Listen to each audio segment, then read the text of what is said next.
Can't you just smell it? You walk into your house and you immediately notice the delicious aroma of your mom's famous pot roast just broiling in the kitchen. Within seconds of your mom calling out, "Dinner's ready," you and your siblings just scramble down to the kitchen for something you've been waiting for all day. A warm, home-cooked family dinner. Amidst the eating, there's lots of talking and laughing, and just some good quality time spent catching up with another. Well, I know a lot of you are probably thinking at this time, that's not anything what my family dinners were like. Because we all know family dinners can sometimes be, well, a little chaotic to say the least. But regardless of what your family dinners were actually like, what's important is that you had them. Growing up, my family had dinners with each other every single night. And even though my new family is just me and my husband, we still make it a priority to have our dinners together, even if it means waiting a few hours for a night class to get out. Former prophet of our church and previous president of the Board of Trustees of this university, President David O. McKay once said, "No success can compensate for failure in the home." To me, family dinners was the glue that held our family together, the thing that improved our family relations. And because I know how much of a difference it has made in my life, today I'm going to be speaking on the importance of family dinners, some obstacles that we may face in holding our own family dinners, and some solutions to those problems. Ever since the 1950s, having dinner together as a family has been an integral part of the American culture. But since then, the frequency of family meals has declined, according to Harvard Magazine. Research studies by Columbia University in 2011 indicate that only 58% of American families have dinners together 5 to 7 times a week.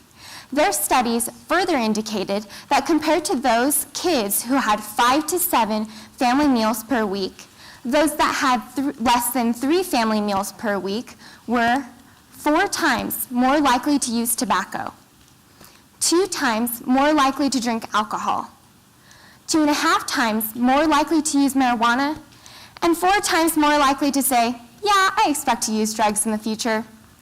Surely, the glue and strength of family dinners can improve these sad statistics of adolescent drug use. In contrast, Reader's Digest magazine did a study of high school students and their academic success. They found that those that had more frequent family meals were tested better in school.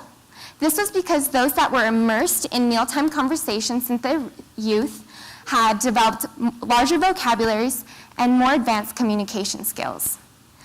Time magazine said it's not about the food of these dinners that really makes the difference. It's about the quality time you spend learning from one another and listening to each other that really makes a difference. And although we are but college students now, we're all going to have our own families one day. And we need to prepare now for our family dinners that we will hold in the future. Because like President Uchtdorf said in a conference talk, love is really spelled T-I-M-E. So a lot of you might be wondering, what can I do as a college student now? Because I know a lot of us are really busy and don't have the time to sit down and cook a meal every night, nor do we have large families to share them with, and others just don't know how to cook. But there are lots of easy solutions around these problems. First, we need to commit now and set aside time for family dinners, whether that just be with our spouse, our roommates, or a dinner group. Because it's not about the food, it's about the time and the message that it sends to others when you commit to set aside time for them. Second, we can take a BYU cooking class. Not only will you learn all the basics of cooking in this class, you'll also learn important tips on meal planning that can really help you in the future. And lastly, I know we're all busy college students, and sometimes sitting down and eating a meal just seems like too much of a hassle. But there are lots of quick and easy recipes like Rachel Ray's 30-minute meals that can really help you save on time.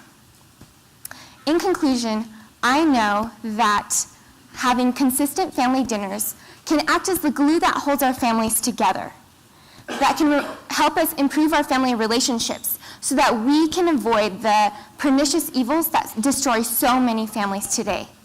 We need to commit now to set aside our time that we have for family dinners to show others that we truly love and care for them. So get on your aprons and your favorite family recipes out because family dinner time is waiting. Thank you.